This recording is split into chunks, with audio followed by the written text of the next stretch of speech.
Good evening. My name is Captain Eric Tausch with the U.S. Marines. I'm the Director of Public Affairs for the Marine Corps here in New York. I've been in the Marine Corps for about 23 years now, seen service in Iraq, as well as witnessed devastation during a number of humanitarian assistance operations, tsunami relief in Sri Lanka, earthquake relief in Indonesia, and mudslide relief in the Philippines.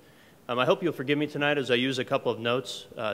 The story I want to tell you tonight isn't my own, so forgive me as I reference back and forth. Wait, did you guys all just miss all of that? Really? Raise your hand in the back if you heard any of that.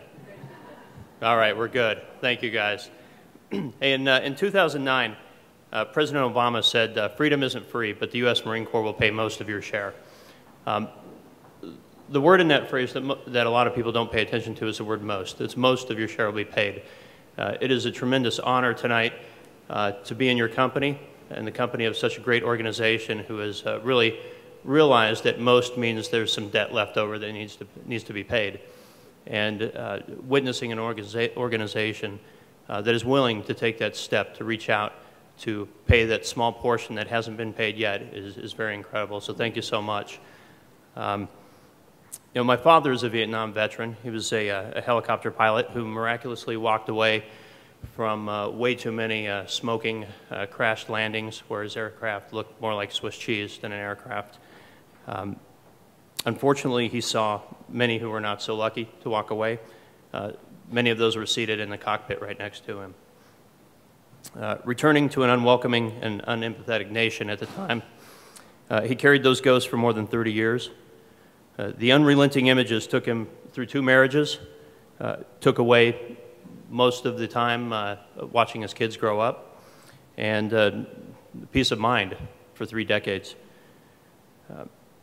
You know, and it really was because of what we now recognize as post-traumatic stress disorder. Fortunately, he found hope over the past 10 years, primarily in the arms of a wonderful woman, his 3rd wife. Yeah, some laughs there, right? And really in the throes of a nation that has now come to embrace the warrior regardless of what they think of the war, which has been tremendous. And that is echoed to our veterans of the past. And finally, through meditation. I spoke to him last night and told him I'd be visiting with you all today, so thank you for coming. He had 3 things he wanted me to share with you. Number 1 was meditation is not voodoo. It's about inward reflection. The human mind is incredible, but we're incessantly barraged by thoughts, by input, by cell phones. My dad said that meditation doesn't stop the barrage, but it's a tool for lessening the impact of those thoughts, giving his subconscious mind the time and the space it needs to reveal the answers he seeks to his conscious mind. Number 2, meditation is one of the best tools available for overcoming PTSD. Simply put, he said it relieves the recall. He said he's still anxious in large crowds, but even that is getting better. 3rd, to make a real difference in relieving combat-related post-traumatic stress, it takes someone who understands both PTSD and meditation. When I spoke to him last night, he said nobody can possibly understand unless they've been where you and I have, son. Operation Warrior Wellness is doing a tremendous job of marrying these two for a recipe that is sure to satisfy the appetite of today's warfighters who hunger for normalcy once more. Thank you for your efforts on behalf of all Marines and on behalf of my dad, who said last year that he was finally able to watch the film We Were Soldiers Once and Young. Thanks to a loving family, a grateful nation, and daily meditation. Thanks. December 18th, 1967, Newsweek. Yeah, 5 days after my birthday. This is a story called The Day's Work. And this is my unit. We went out and got ambushed. And this is me. Yeah, doing my job. We were attacked at this place called Buda. That fight went on for 2 weeks. 2 weeks. 2 weeks. The first night, I killed 14 people.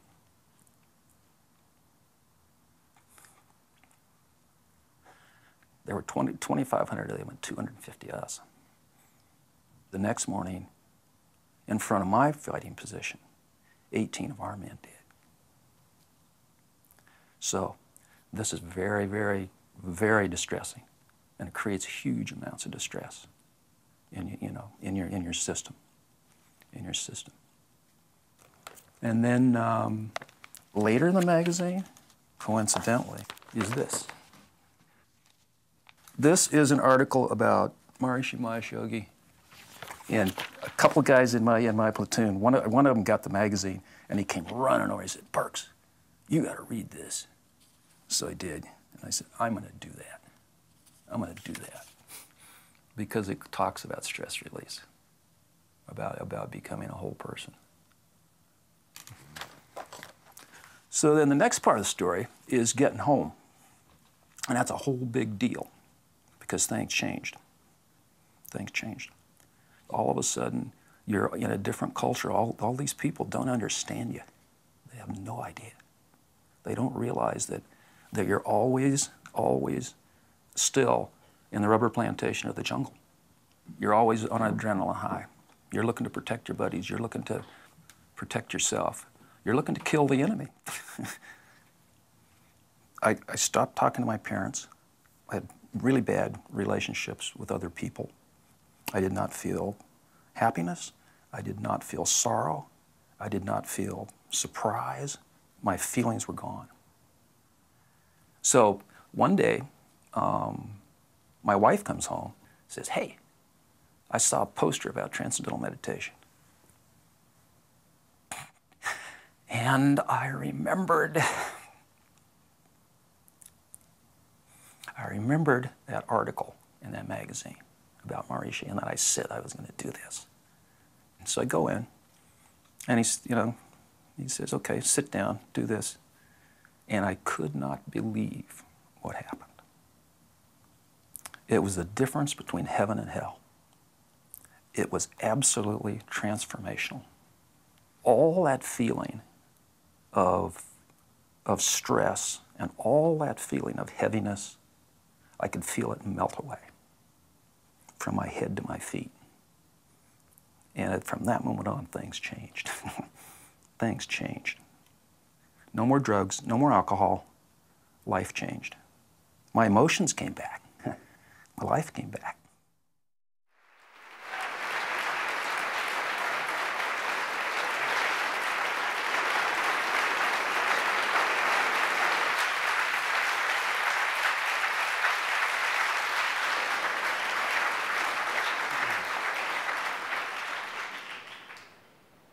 Years later.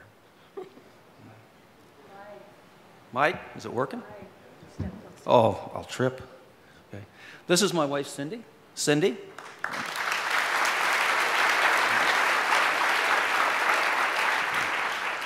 And our son, Salim.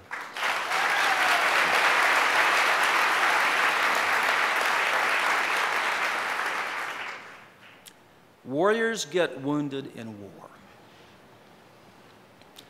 And when a wound is left untreated or partially treated, suffering occurs and the wound festers. Make no doubt about it. PTSD is a wound. It causes individual and social suffering. And when it is left untreated or partially treated, it festers. Cindy and I and our family are PTSD survivors.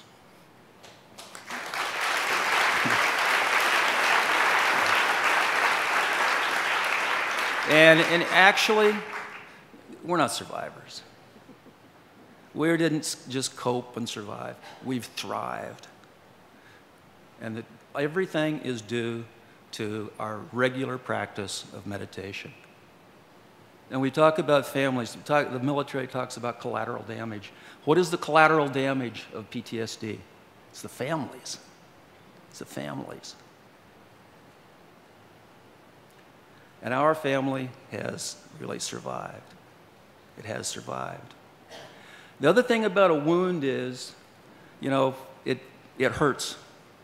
I was wounded by shrapnel and it hurt.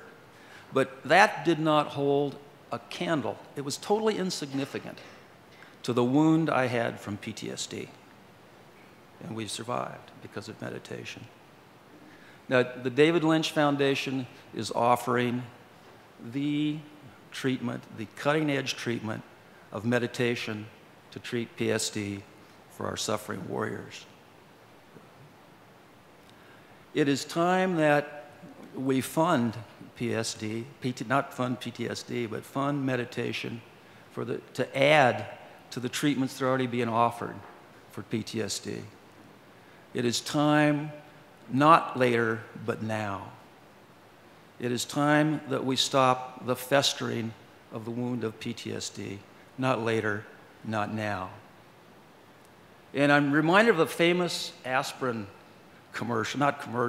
research study, where the researchers found that the results of taking an aspirin were so dramatic on the prevention of heart failure that they stopped the study in mid-course. They felt it was inhumane not to offer meditation to the control group who was getting a placebo. Oh, aspirin, forgot that. Thank you, wife. They thought it was inhumane not to offer aspirin to the control group and to prescribe it to the general public. The research on meditation is dramatic. And from our point of view, it is inhumane not to fund and offer meditation to our warriors and their family.